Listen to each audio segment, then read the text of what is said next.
So it don't matter whichever you guys want to.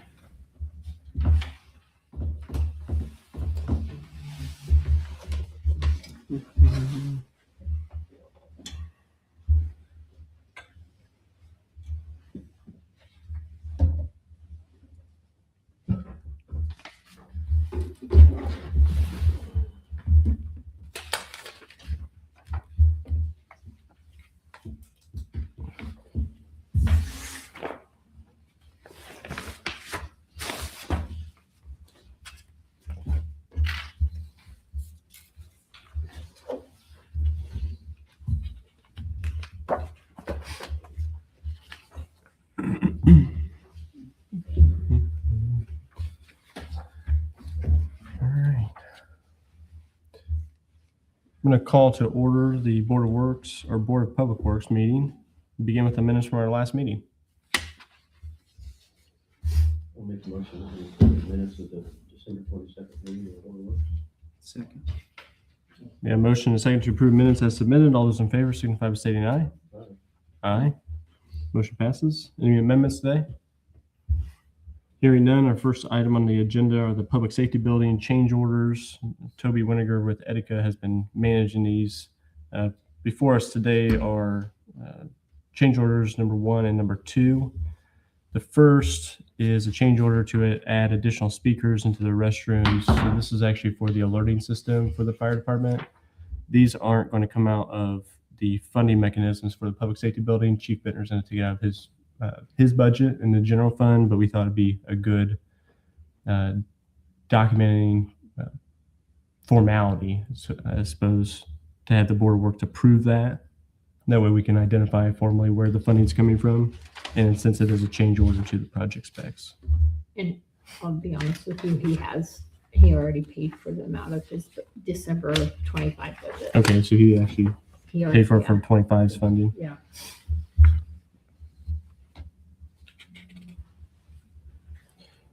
So we do these individually.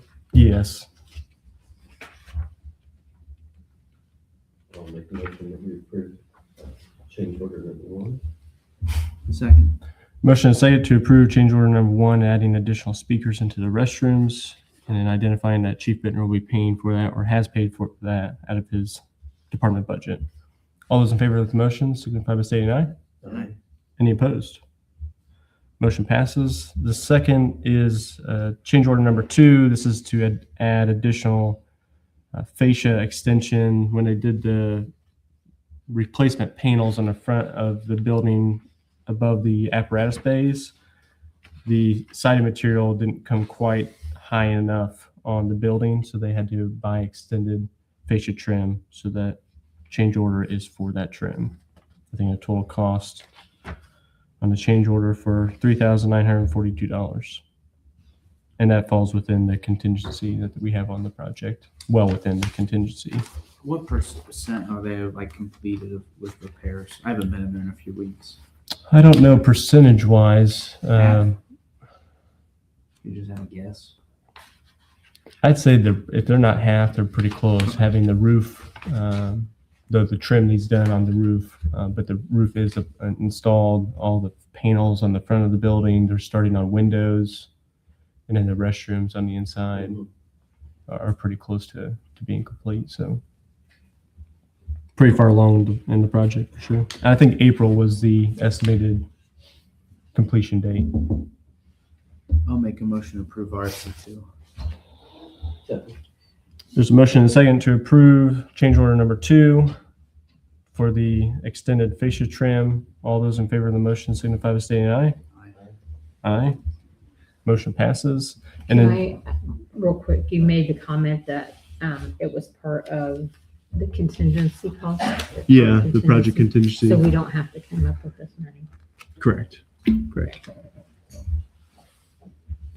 And then just for notice, there's 2 other potential change orders. One's for the snow guards on the fire apparatus roof. When they had our historic snows last year, the snow did end up falling off that south side of the roof.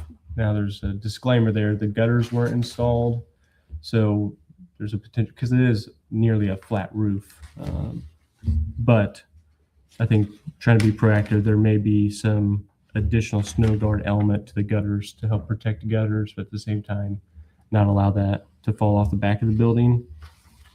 And then number 4 was a new drain requested by Chief Bittner. So before and Etika is going to further qualify that change order with the chief.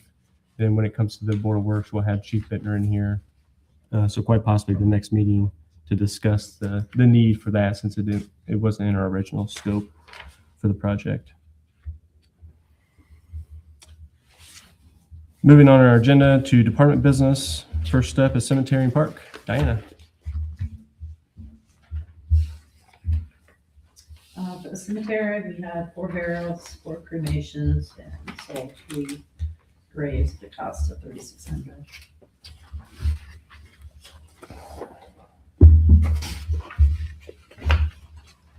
Any questions about cemetery?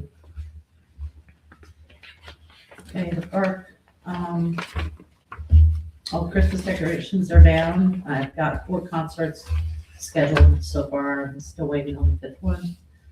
May the 16th is Southern Rock Authority. June 20th is Jambox. July 18th is the Flying Toasters, and August 8th is Bad Company, a tribute band. Like I said, I haven't heard yet, got confirmation for the 5th one. As I'm sure you've seen on Facebook and in the newspaper, the monkey barrel has been removed, and it will be replaced by a piece of equipment that does spin, and you're able to climb it.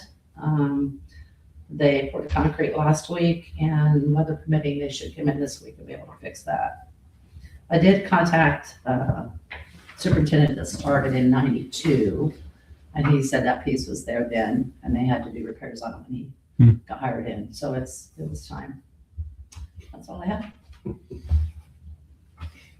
Oh, I didn't put in here about the pool. I think last month I mentioned I was going to get an electrical outlet moved in the splash pad building. I did get that done, so that's good. Any questions for Diana about the park? They got it done, is that what you said? Yes, the end of December. Very good. Okay. Thanks. Thank you. Code enforcement, Paige. Just at least welcome you up to, this is Paige's first meeting as our code enforcement officer for the city of Tipton. I think for today, I don't know if you have any updates on Sweetland, if Michael transitioned that. Mr. Spencer was supposed to be getting a hold of the last department to get that demolition order this week. Okay. Bring him to the end of this week. Very good.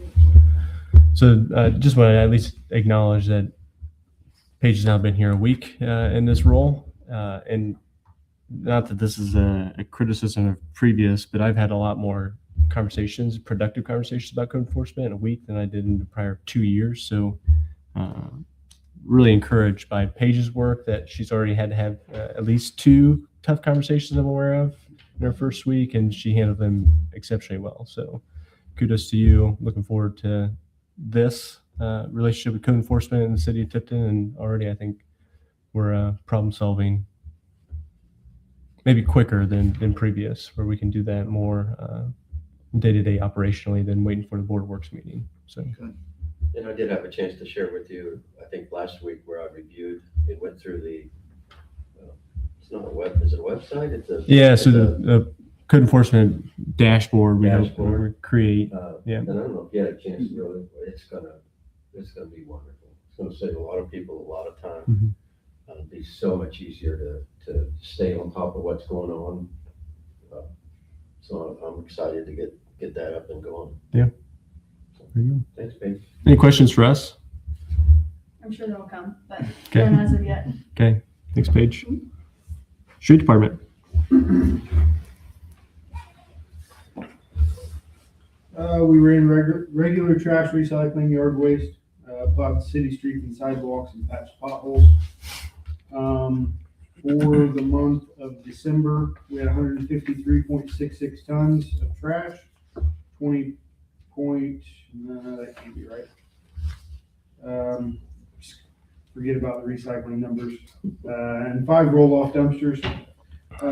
You can see the year-end summary for 2025. 1,629.49 tons of trash, 266.58 tons of recycling, and 394.84 tons from our large item pickup. Beside that, you can see the percentage of increase from year to year. And then just so far for the October through December on salt usage, we had 21.66 tons used in those few months.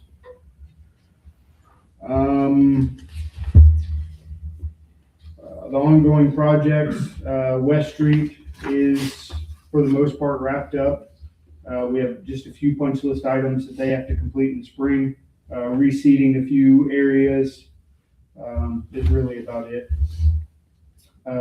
East Street in Jackson and Independence. East Street is paved up to the intermediate asphalt level. They will put the final surface on it when the other two roads are complete, so we can get a nicer product paving it all at once. They have started on Jackson Street on the storm sewer, so that's going to be ongoing. They're working out there now. They plan on working through the winter, weather permitting. Another small project that I have going is at the corner of Main and Dearborn. That sidewalk in front of the junction, that empty lot on the corner, I am having that whole sidewalk replaced. We're actually going to go back. If you look down Dearborn, there's a grass strip between the road and the sidewalk. I'm actually going to put that grass strip back. Instead of pouring concrete from the face of the buildings all the way to the road, we're going to put a grass strip back in there. It'll match the rest of Dearborn and I think clean that area up. The same on Main Street. They're not in front of Phase, but in front of that empty lot. There was a brick strip where the fire hydrant and stuff is.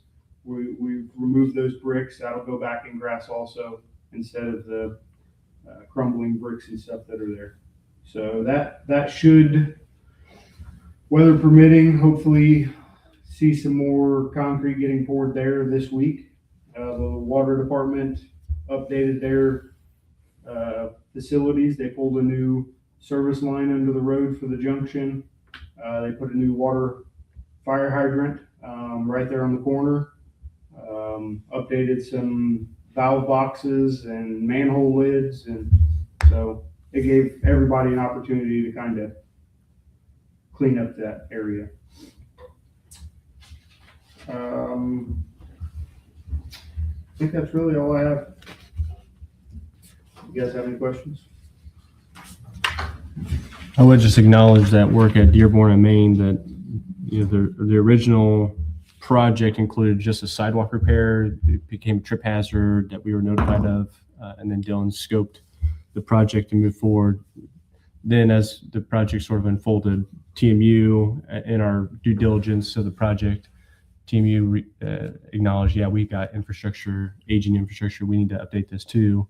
And then it came to the junction, and then the junction said, well, while you've got it torn up, we might as well invest in our infrastructure. So I think a project that was a very basic sidewalk replacement now turned into a utility project on the private side and the public side. So really good effort by Dylan to get that project off the ground. Thank you, sir. Okay, thanks. Tipton Arts Commission.